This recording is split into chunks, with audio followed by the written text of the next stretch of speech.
Guys, I just thought I'd jump in and give you a quick update about probably one of the most incredible weekends of my entire life, and it started quite reliably on us doing what we do most weekends these days, and that's head up to the village of Ban up in Kasih Ashram, up around the side of the big mountain. We took 2 busloads of people up that were volunteering and helping to support the village, handing out clothes, handing out vital food and urgent supplies, and that was just that was incredible in itself. We had a couple of families that turned up with younger kids or teenagers, especially, just to give them a bit of an insight into how incredibly lucky they are to live in Australia and to come from a place where abject poverty doesn't exist. And as well as handing lots of clothes and rice and food and stuff out in the village office, we went up and had a look at some people, some of their homes. We actually visited a few people that weren't able to get down to the Banjo office, and I'm going to do a video on it, and it's absolutely heartbreaking at the most incredible level. Every single one of us had tears in our eyes. It was tragic, it was beautiful, it was confronting, it was very emotional. And the busload of friends, my new friends, went back to Denpasar that afternoon, and a small group of us, mostly regulars or people that have been following me for a good long while, and people who have actually been to my wedding, etc., who were over here at the time, came with me to visit a friend's place, and it's called Puri Kasih. It's an ashram, and I guess the best way to describe that is it's a healing place. It's a Hindu temple that was built by my friend over the last 13 years. It's incredible, unbelievable, and it's over a massive area. It's right up the top of Bali in a place called Singaraja. I can't describe the experience. We went up there to enjoy the time to be up there. It's a place for meditation, a place for contemplation. It's a place, a healing place, a place to heal you, whether it's physical, mental, emotional pain, a place to deal with baggage. I didn't understand what we were in for, and I'm definitely doing a video, but it's going to take me a while. It's a big process, and it's a complicated process. Oh my God, it was the most incredible journey. And look, I was brought up in a very Christian background, so I went to Sunday school, and my family's been involved and is still involved very heavily in the church in Australia. So going over to a Hindu temple, and I didn't expect to be indoctrinated, but I was going there open to the experience and open to understand what it is they do there. Had no idea how much of a profound impact it would have on me directly. It was all about each person that was there, and there was 8 of us, going through a journey of self-acceptance, a journey of understanding your baggage, and dealing with stuff that maybe forgiving yourself, or maybe forgiving others, maybe understanding that it is okay to move on past loss, past divorce, past whatever. And honestly, I wish I could simplify it, but every single one of us went through a completely different journey, and all of us came out absolutely speechless and spellbound. It was incredible. I hope that I can do the process justice, I'm going to put a couple of little photos or images over the top of this video, just to give you a teaser, just to give you some sort of mental picture of what we went through. And there was a lot of, it was a cleansing process. It was a spiritual cleansing. It had nothing to do with religion. It had nothing to do with any specific deities. It wasn't praying to Allah, Mecca,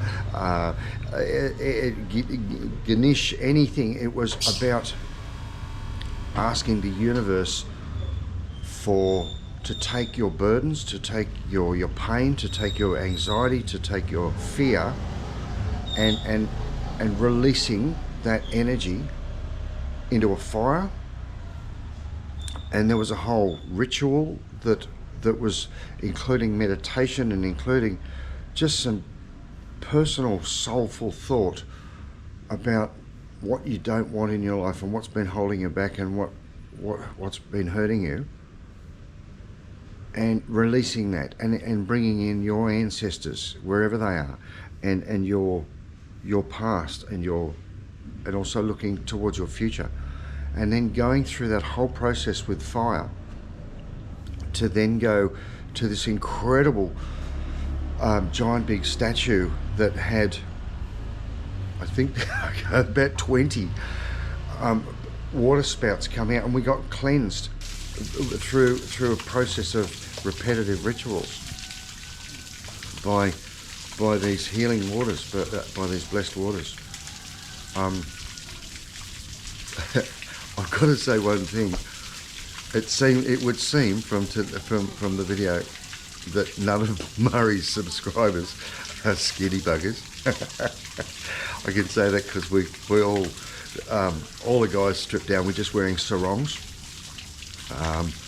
and it was optional. But the women just kept their t-shirts and shorts and stuff, or sarongs on.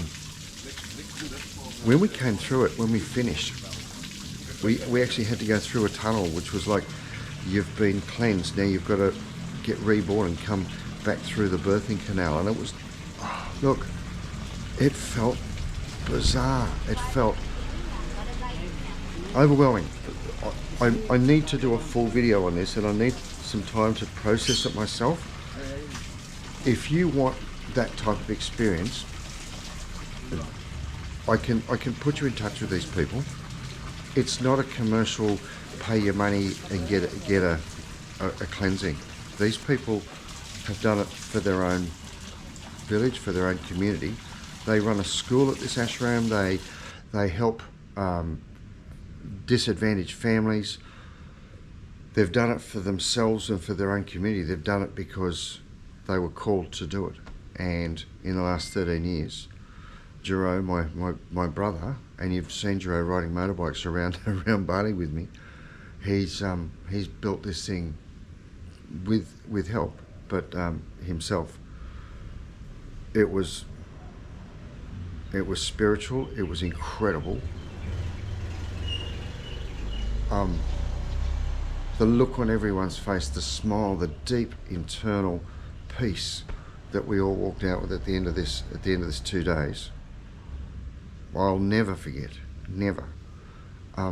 We are going to try and talk to them about how we can make this available to other people and cover the costs of getting there, staying there, or if it's just going for a blessing and or a healing ceremony, and we will be putting that together. It's got nothing to do with me making $1 off them. It's about us helping you guys. I know there's tens of thousands of people with heavy hearts, with sicknesses, with issues and problems and dramas in your lives that you would like to be able to work with.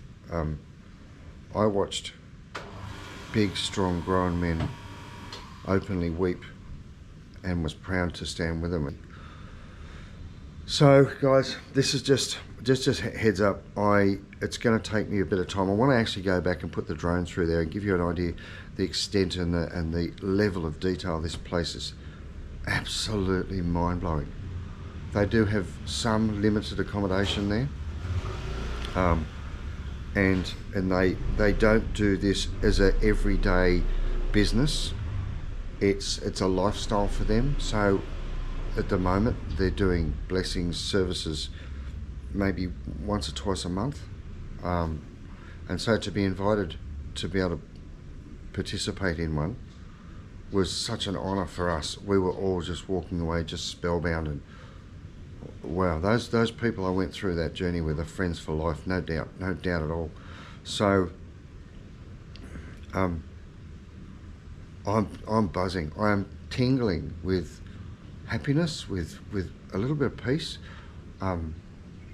I've definitely dealt with a few things from my past, and it gives me a much stronger resolve or confidence for where we're heading here in Bali, me and my wife, me and our environment, including Bali Donate. It's set me on fire in so many ways. So look guys, that's it. It's quick. Hopefully I can get some images from the cameras and from the many photos that we took during the process to give you a bit of an idea of just how incredible the place is, and how real and how intense and how non-commercial. I know there's places where you can go and they'll perform a ritual, or there's villages you can go and they'll cook you up babi guling. These guys gave us an experience of a lifetime. It was so special, and I want to thank Dro and all the team at Puri Kasih in Singaraja. It's just given me such a massive boost, and it's left me speechless, and Muzza never gets speechless. Thanks for everyone for being there. Thanks for respecting the journey. It was like guided meditation. It was going on a journey within yourself with help, and I'll never forget it. Mate, cheers guys. A lot happening this week. We've got a seafood banquet tonight. We've got our meet and greets on Wednesday. We'll keep plugging these videos out. The next part of the retirement or the Living in Bali series, we're going to be interviewing Frank and Monica again later in the week and putting that up again. That's going to be a regular, if we can, a regular Friday or Saturday session, so you guys can have time to ask questions. So much more, so much is happening. We are so busy helping other people. I've got another wheelchair to pick up today. We're looking around for another vehicle because it's getting hard to get up to the regions where we need to help the people that need the most help. So we're doing lots, and we're feeling great about it. Thanks for being part of the journey. I really mean that, and I really hope in the future, once things have been all put together, that we can help some of you that need a little bit of extra help to find a little bit of peace, a little bit of calmness, a bit of forgiveness, a bit of something special. Because I tell you what, I love Bali for that reason. I love Bali because the people have this cheeky calmness about them, despite all of the stuff, despite the negative stuff they've got to live with, and the dramas they've got to put up with. And I understand just a little tiny bit more, not only why I love Bali, but why I love the people of Bali, because their culture, their identity and their tradition has such a strong foundation in beauty, in just being grounded. It's unbelievable. So there we go. That's enough waffling. See you, Mother. See you guys.